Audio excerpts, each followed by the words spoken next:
ଯେଉଁମାନେ ପଦେ ପଦେ କଥାରେ ବାପା ମାଙ୍କୁ ଇଙ୍ଗିତ କରି କହୁଛନ୍ତି ତମେ ଆମ ପାଇଁ କଣ କରିଛ ବୋଲି, ତ ସେହିମାନଙ୍କ ପାଇଁ କହି ରଖିବାକୁ ଚାହୁଁଛି, ଯେତେବେଳେ ତମେ ମାନେ ଘରୁ ବାହାରକୁ ଯିବ ନା, ବାହାରେ ରହି ଯେତେବେଳେ କାମ କରିବ, ସେତେବେଳେ ତୁମେ ମାର ମୂଲ୍ୟ କଣ ବୁଝିପାରିବ।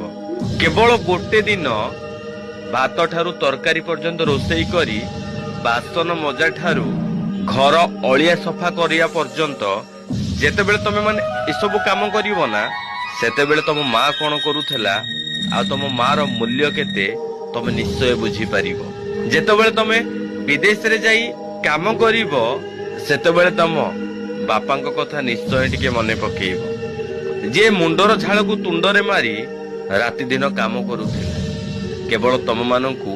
ଦି ଅକ୍ଷର ଭଲ ପାଠ ପଢେଇବା ପାଇଁ। ଯେଉଁମାନେ